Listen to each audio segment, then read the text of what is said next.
I'm Richard Gaines, And I'm Nolan Bradley. and today we're going to teach you How life skills are taught by playing video games. Enjoy! Some individuals believe video games cause violent behavior among children, but there is no firm proof that playing video games has an automatic negative effect on children's behavior. Some say video games are dangerous to society, but psychologists from France, US, and Germany say that video games provide a positive contribution to the education of minors. When playing video games, gamers learn to think on their feet, tune out all distractions, make spontaneous decisions, concentrate, strategize, and problem solve, creating a state of hyper-focus. Hey, I'm Nick Reese, and grew up playing video games for quite a while. It's actually helped out a lot with hand-eye coordination and reflexes, and it's got a lot of historical value. The game is based around actual true events, and it's actually got me a lot more interested in stuff like World War II, history, and I actually know a lot of stuff before I take my notes on. Video games equip kids with a winning mindset that they can take into the classroom, playground, and home. Consider these 5 winning concepts that video games teach kids. Video games teach that practice makes perfect. Nobody wins the video game the first time they play it. That's why kids play video games over and over again until they get the results they want. The more you practice, the better you become. It's the same thing at school. The more kids read, write, and do math, the more proficient they will become. If we want to become proficient at something, or master it, then it's going to take a lot of practice. Repetition creates mastery. Gamers are resilient and bounce back. If gamers lose the game, they don't respond by throwing a fit, crying their eyes out, or calling it quits. No. When they lose, they flip the control switch and start over. It should be the same way in everyday life. There will always be disappointments, frustrations, and setbacks. A winner is someone who bounces back and gets back into the game. The only way they can lose is by giving up or even stop trying. Remember this when your child is disappointed or not make the soccer team. They will need to bounce back and try again in order to succeed. Gaming also teaches winners to be adaptable. A gamer will normally adjust their approach until they get the results they want. When playing video games, kids usually recognize their mistakes. They know when something isn't working. They start to lose points, crash, or explode. In life, we also receive visual clues when things aren't working out. These red flags should alert and motivate us to try a new or different approach. Obviously, you don't keep doing the same thing when something isn't working. You try something new, or you make slight adjustments in what you're doing already. This quality is called flexibility and adaptability. It is the opposite of being rigid or my way or no way. Winners love the thrill of victory.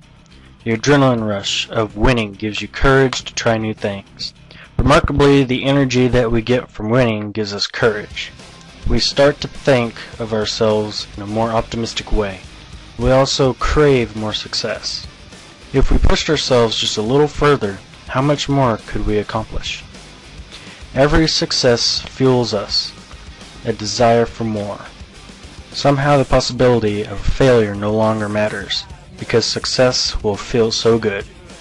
Our newfound courage inspires us to attempt more than we thought possible.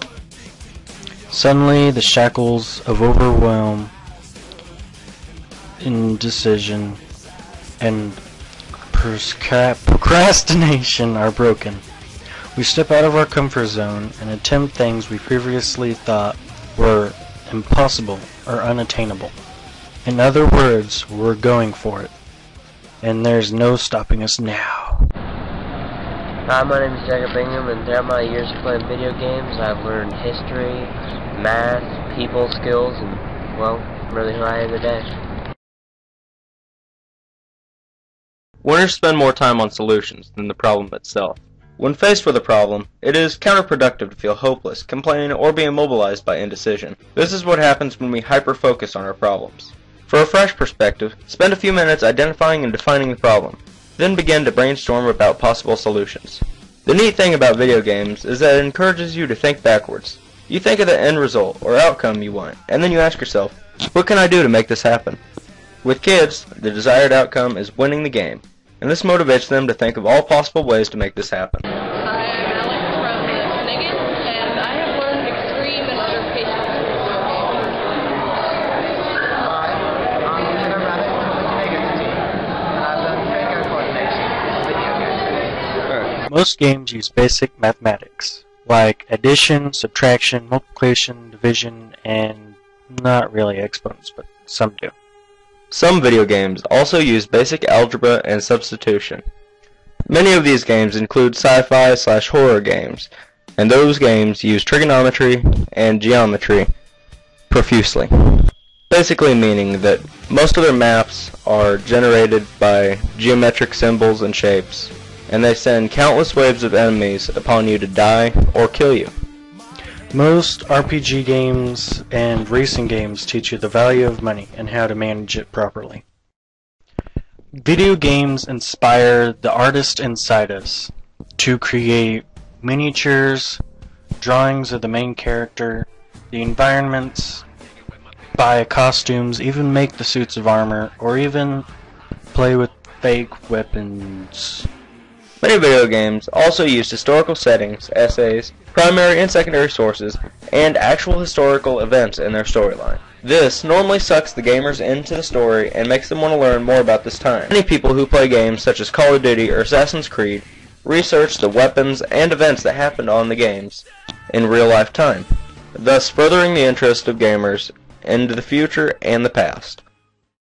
Many good video games have support websites to help give news on top online players and even future events. Bungie, for instance, gives news on new games and gives funny videos and screenshots. Also, for gamers, whenever they research on these websites, they are practicing their researching skills, thus advancing them and their abilities to gather information on things. Something that you learn from video games is that health is extremely important, and you need to take care of yourself, because if you don't take care of yourself, the game's over. And health should be taken extremely seriously. If you get sick, you should take care of it right away. It can get worse, and you don't want things to get worse. And always be confident with who you are, because if you're not confident about how you play a game, you can't always win. And in life, it's not about winning, it's about living, and you want to live it to the fullest. Playing video games, gamers oftentimes retell their exploits during their adventures, normally using the classic rising action climax resolution pattern. Gamers also develop the ability to make a character and play the character to other players. This develops a vocal and physical mimicry. While playing, gamers also practice turning words into images and vice versa. Gaming also exposes the gamer to technical writing, making the gamer comfortable with reading and writing. Some games also use different slangs and archaic languages. Gamers also oftentimes end up reading the inside manual of the game, and if there is one, the book on the game. Gamers also come together and compete while playing games. This develops social skills towards one another, and with these social skills comes the want to socialize with more people. This is in fact good. After all of the bad things that people hear about video games, and some of the damage that video games can cause, games happen to be good. They can teach observativeness, curiosity, the want to explore, real-life communications and interaction, money management. Some teach safety and security. Some get players active and teach to cope with fear. They also teach the obvious hand-eye coordination and activeness. But they also teach people to strategize and use their peripheral vision. And in many games, teamwork is key. With that, I bid you adieu. And I bid you adieu.